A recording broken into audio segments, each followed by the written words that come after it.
technically they could take the whole property back because we signed a really bad contract. We were not smart. Before the world knew her as the heartbroken first wife of sister wives, Meri Brown was full of hope. She was just 19 when she married Kody Brown in 1990, bright-eyed, faithful, and deeply in love. Theirs was to be the start of something that they both wholeheartedly believed in, plural marriage based on faith, love, and unity. In the beginning, there were no cameras, no contracts, no headlines, just two young people who believed they were following a divine path. Meri had grown up in a plural family and saw it as sacred, a test of faith, sacrifice, and eternal promise. When Kody spoke about his dreams of building a big, loving family, she saw destiny. For Meri, love and faith were intertwined. She didn't just marry Kody, she married a spiritual calling. When Janelle joined the family a few years later, it wasn't easy, but Meri tried to embrace it. She believed jealousy was a weakness, not a feeling to indulge. Every time her heart ached, she prayed harder. When Christine joined, she did the same. For years, she convinced herself that her sacrifices were noble, proof of her devotion to both her husband and her God. But deep inside, something was slowly breaking. Kody's attention was always divided, but in those early years, he and Meri still shared something special. They laughed easily. They built a home together. They dreamed together. They believed they were leading by example, showing that plural love could be kind and balanced. Then came the television cameras. When Sister Wives first aired in 2010, Meri was ready to show the world that plural marriage wasn't chaos, it was harmony. What she didn't realize, though, is that the camera doesn't lie. It magnifies everything, the smiles, the silences, and that subtle distance that had already grown between her and Kody. As the show got popular, so did the family. Then came Robyn, and everything was different. Meri welcomed her at first. In fact, she was the one who encouraged Kody to court Robyn, believing it was what God wanted. But when Robyn joined, Kody's affection shifted, and Meri felt it immediately. She didn't say much at first. She smiled before the cameras, gave her blessings, and told herself that love could multiply. But at night, when the cameras were off and the house was still, she felt the void creeping in. She began to notice the little things, how Kody's laughter sounded different with Robyn, how his visits became shorter, how he no longer reached for her hand. She told herself not to care, that it was selfish to want more attention, that her job was to support his happiness, not demand her own. But love doesn't work that way.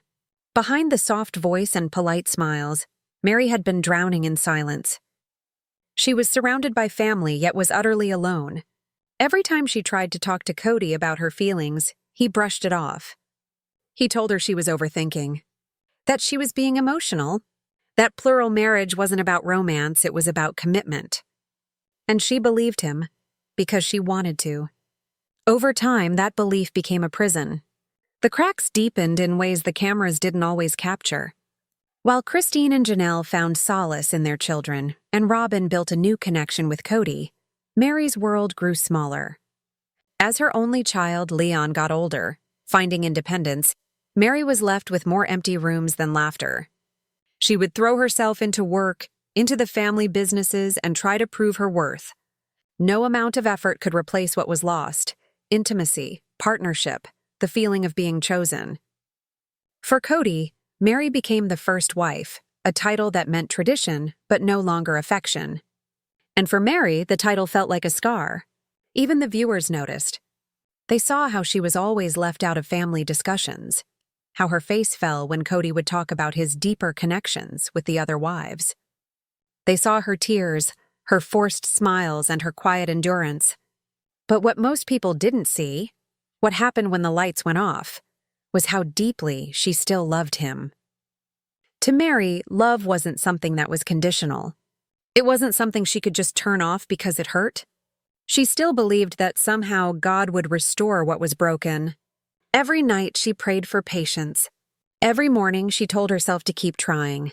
That was the beginning of her waiting, a waiting that would last a decade. Waiting for Kody to see her again. Waiting for their laughter to come back. She waited for the man who once called her his soulmate to remember what they had. But the more she waited, the more invisible she became. And then came the moment that changed everything.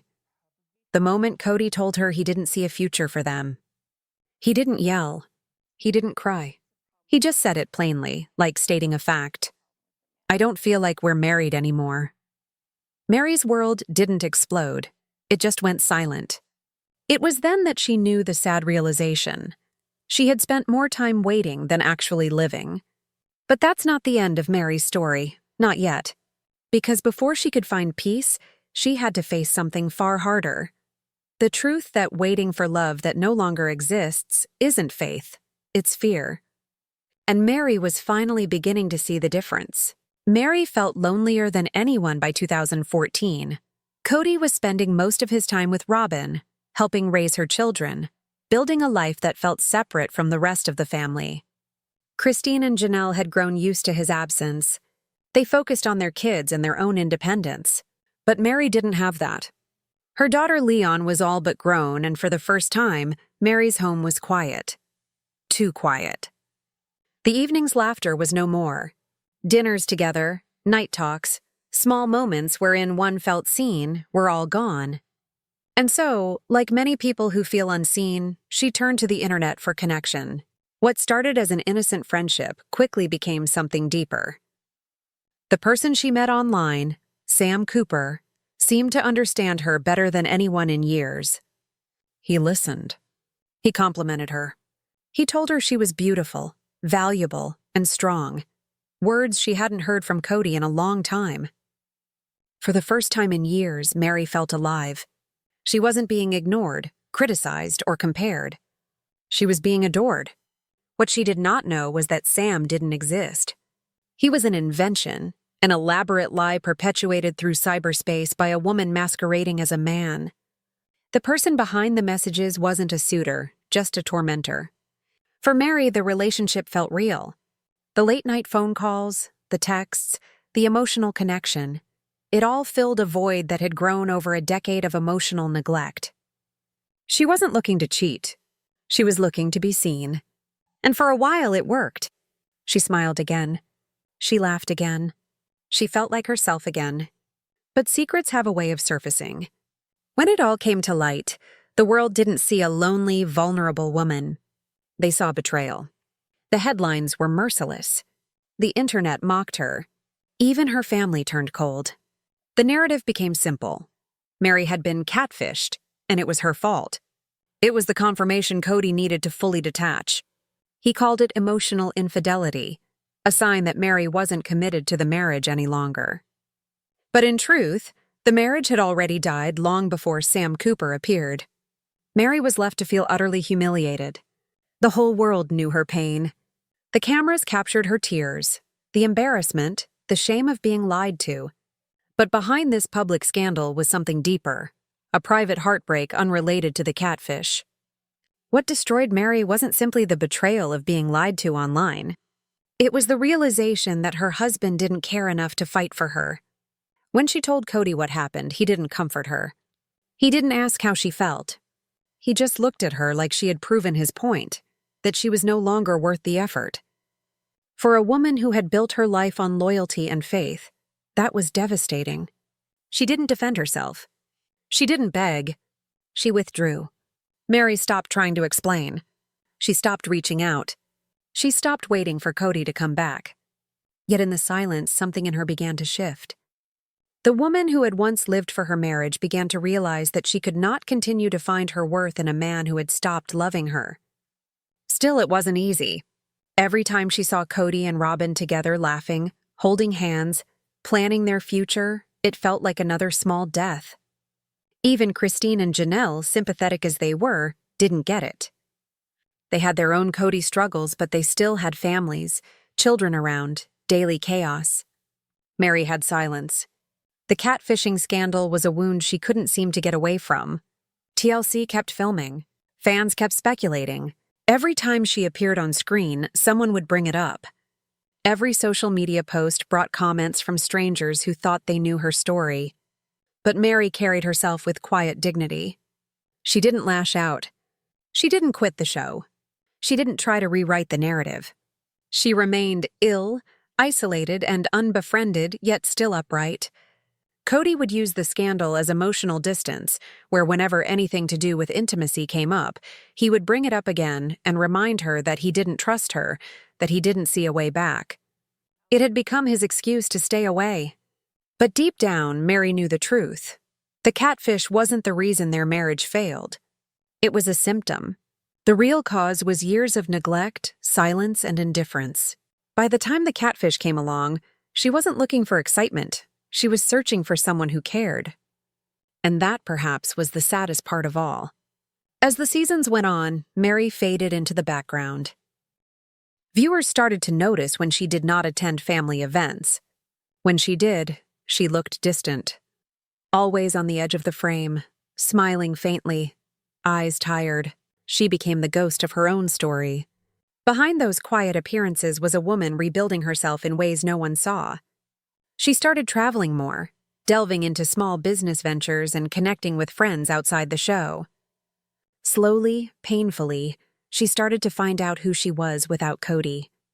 The catfish incident may have broken her heart, but it also broke her dependence.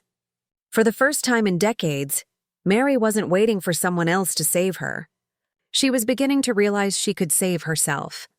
And though she still stayed in the family, still hoped deep down that Kody might one day look at her the way he used to, her waiting was no longer blind. It was cautious, a waiting born not from faith but from fear of letting go. She wasn't ready to walk away yet, but she was no longer standing still either. Because even the most patient heart learns with time. You can't wait forever for a person who is already gone. After the catfish scandal, Meri's world didn't collapse in one big explosion. It just faded. The laughter was gone. The dinners felt awkward. It's a set rather than a family home where cameras take precedence over connection. Kody had made it clear. He no longer saw a future with Meri. But he also didn't release her.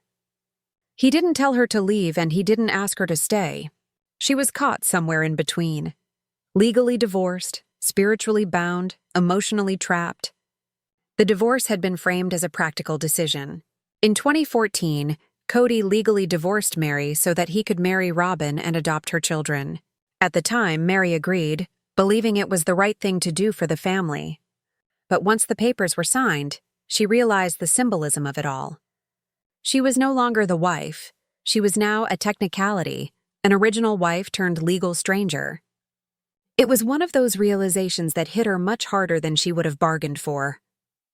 She tried to smile through it in her confessional interviews, saying things like, "It's just paperwork," and "We're still spiritually married," but even she didn't believe her own words. The distance between her and Kody was no longer just emotional. It was official. Still, Meri stayed. Why? Perhaps it was loyalty. Perhaps it was habit. Perhaps it was fear. But deep inside, it was faith. The same faith that had kept her since she was 19 years old. She believed that God could restore broken things. Patience was a virtue, she believed. And so she waited. While Kody and Robyn's bond grew stronger, Meri's place within the family grew smaller. During family gatherings, she would often be standing off to the side, smiling faintly, her eyes betraying an ache she was trying to hide. Viewers saw it. They commented on it. They could feel her pain, even when she said nothing.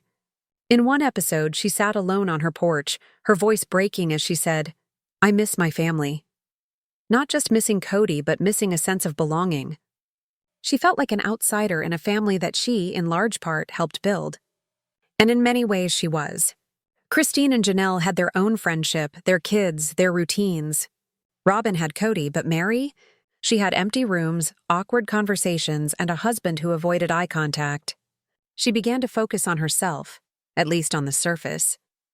She opened her bed and breakfast, Lizzie's Heritage Inn in Parowan, Utah, a dream she'd held onto for years. The inn was a symbol of her independence, a way to rebuild her identity. When she talked about it on the show, her eyes lit up in a way they hadn't in years. For a moment, she wasn't Kody's wife or the catfish victim. She was just Meri, determined, capable, hopeful. But even that dream came with complications. Some family members did not support her fully. Kody questioned her decisions, insinuating that her ambitions were selfish. Robyn tried to be polite but distant. Christine and Janelle offered lukewarm support, but they were wrapped in their own lives. Once again, Meri was on her own. She poured her time and energy into her business, often traveling back and forth between Utah and Flagstaff. When she was in Utah, she felt peace, fresh air, quiet mornings, a sense of purpose. But when she returned to Arizona, the air felt thick once more. At family meetings, Kody would discuss restructuring within the family dynamic, who was loyal and who wasn't. It was always clear who he meant. Meri would sit there, composed but silent, while he'd say things like, "I don't feel safe with her," or, "We're just friends." Each sentence chipped away at the little hope she had left. But Meri refused to be bitter. She smiled and nodded and kept her dignity. She didn't argue, didn't beg, didn't cry in front of him anymore. Her tears had become private. When the show's fans were criticizing her for staying, they didn't understand her world and how complex it was. For her, leaving wasn't just a matter of walking away from a marriage, but also from her whole identity. She had been part of this family for over 30 years. Her faith, her beliefs, her community, all of that was tied to the Browns. To walk away meant starting over completely, in every way that mattered. And Meri wasn't sure she was ready for that. Still, the more she was ignored, the more powerful she became. Every time Kody would dismiss her, she learned something new about herself. She could take it, she could make it through, and she didn't need his validation to exist. But strength doesn't erase pain. Behind the tranquil exterior, she still wished that one day Kody might soften, that with enough time, he would realize what he lost, that somewhere inside him, the man she fell in love with was still there. But as the seasons passed, that hope began to fade. The bitterness that Kody held toward the other wives continued to mount, while Meri's position was cemented as that of the peacemaker, the woman who stayed silent to keep the peace. She silently watched as Christine left. Janelle slowly began to drift away, and Robyn clung to the last tendrils of what was once a family. By then, Meri had stopped expecting a miracle. She remained a Catholic out of duty, not belief. Yet within that stillness, something powerful was stirring. She was finding herself anew. She was learning to live alone, to find joy without validation, and to forgive, though never forgetting. Her loneliness hadn't disappeared. It had transformed. It no longer was that source of emptiness, waiting to be filled by someone else. She was learning to make peace in this quiet space. The woman who had earlier waited by the door now stood in her own light. She was still part of the family, but she was no longer defined by it. The forgotten wife, Meri Brown, had started to become something new altogether. Meri Brown, the survivor. And though she didn't know it yet, her story was far from over. Because soon, she would be confronted with the hardest truth of all, that sometimes you can love someone deeply and still have to walk away. But by the time Christine left the family in 2021, something inside Meri had shifted. She had been the quiet one for years, the steady, patient presence who kept her pain to herself, convinced that silence meant strength. But Christine's decision to walk away changed everything. Meri watched her pack up and move to Utah and smile again. For the first time in years, she saw what freedom could look like, and it terrified her. Kody reacted to Christine's departure with anger and pride. He called it betrayal. He said she was giving up on their faith. Still, deep down, Meri knew better. Christine wasn't quitting. She was surviving. And for the first time, Meri began to wonder if staying made her brave or broken. Christine's departure changed the dynamics within the family's home. The tension was high, conversations were shorter, and the little remaining laughter sounded forced. Meri became more of an outsider than ever before. She noticed the way Kody avoided her, how his visits became non-existent, and even his tone toward her shifted. No warmth, no partnership. It was just a politely detached attitude. She tried to reach out. She offered peace, forgiveness, understanding. But Kody's heart had turned to stone. In one of their last emotional conversations, he admitted what she had feared for years. I don't consider myself married to you anymore." He said it with no malice, but also with no mercy. Those words were for Meri the final blow. Not because they came as a surprise. She had felt that growing distance for years, but because to hear them said aloud meant there was no longer anything left to hold on to. Nevertheless, she remained calm. She didn't scream. She didn't beg. She simply nodded, tears burning behind her eyes, and said, "If that's where you're at, I can't change that." In that moment, Meri's strength lay not in her endurance, but in her acceptance. She, for the first time, wasn't struggling for what no longer existed. But acceptance didn't bring peace overnight. To leave meant to step out of the only world she had ever known. It meant to be alone, completely and publicly. The cameras followed her through this transformation, catching every quiet sigh, every distant look. She became the image of isolation, a woman surrounded by people and yet completely unseen. But behind the scenes, Meri was starting to rebuild. She found strength in small things, visiting her bed and breakfast, reconnecting with her daughter, and finding new friendships outside the family circle. The more she traveled to Utah, the more she realized how peaceful life could be away from the tension. There, she didn't have to walk on eggshells. She didn't have to pretend everything was fine. There, she could simply be. It was on one of these trips that she had a quiet epiphany. One night, while sitting alone in the kitchen of the inn, she realized that for the first time in decades, she did not have a feeling of waiting. The world wasn't perfect, but it was hers. Meanwhile, back in Flagstaff, Kody's world continued to crumble. Things were rough with both Janelle and Robyn. The family that once defined him was disintegrating before everyone's eyes. And yet Meri watched it all from a distance, not with anger, but with clarity. She was beginning to realize now that she couldn't fix what was broken because it wasn't hers to fix. All she could do was let go. When Kody later spoke about his relationship with her, he described it as a friendship. He told the cameras that he no longer felt any love, that he no longer saw a future with her. It was painful, yes, but it was a liberation of sorts. Because those words finally gave Meri permission to stop waiting. She didn't need Kody's approval anymore.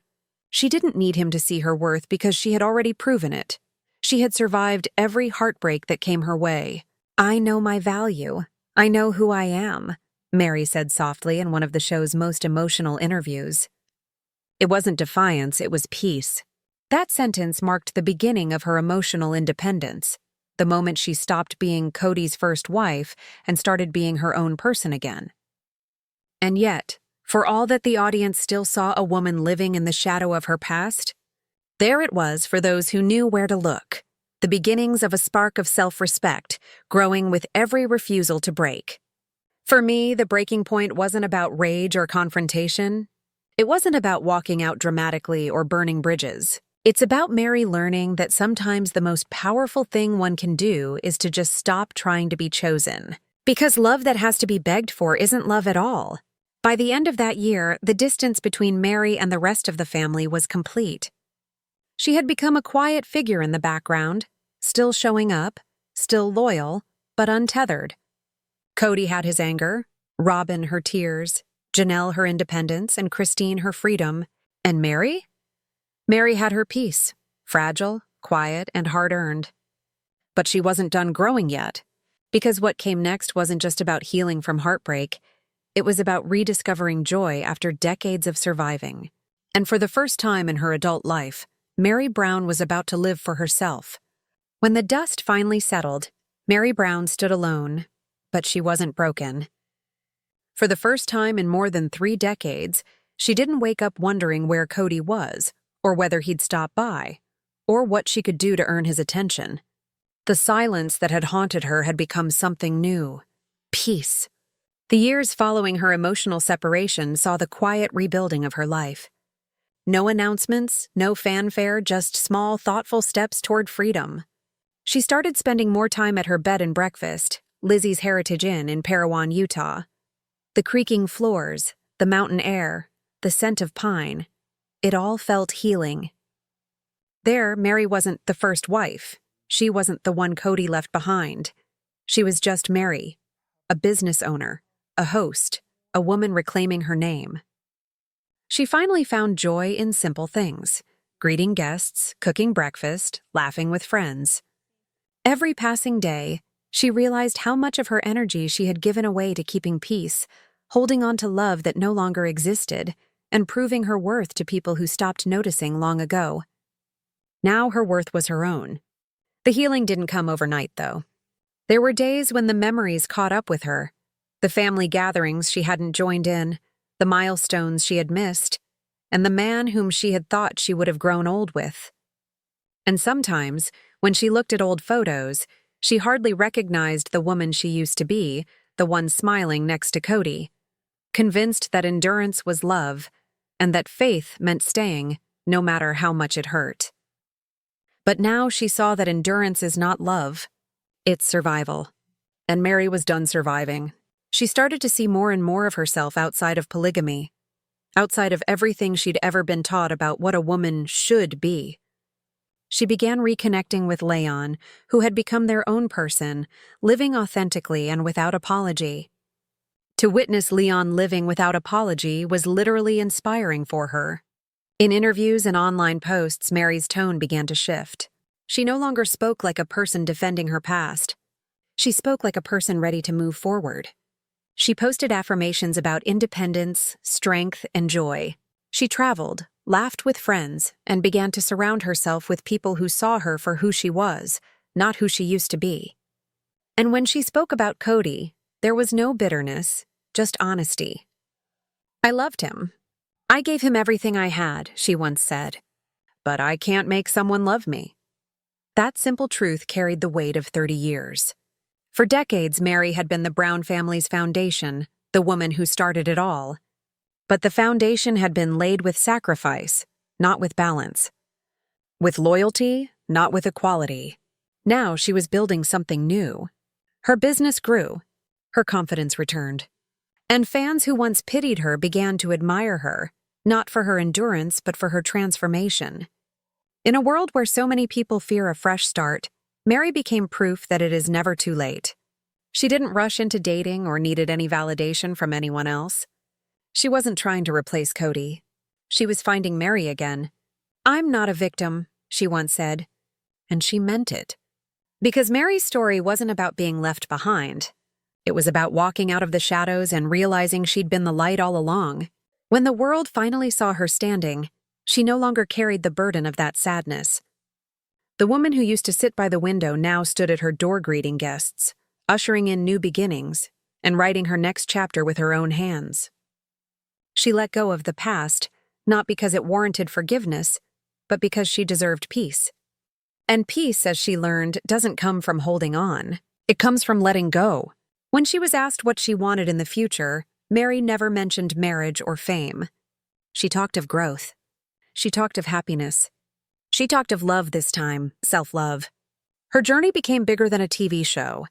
It became the story of every person who has ever waited too long for someone who wasn't coming back. Every heart that has ever believed that patience could fix what was never mutual. Meri's lesson was simple but powerful. You can love deeply and forgive freely and still choose yourself. And that choice doesn't make you selfish. It makes you free. In the end, Meri's loneliness really wasn't about loneliness at all. It was about rediscovery, about strength disguised as stillness, the quiet courage it takes to stop being a character in someone else's story and start writing your own. As she once said in an interview, "I know who I am. I know what I deserve. And I'm finally living it." Meri Brown waited for love for a decade. But when she finally stopped waiting, she found something even better: herself.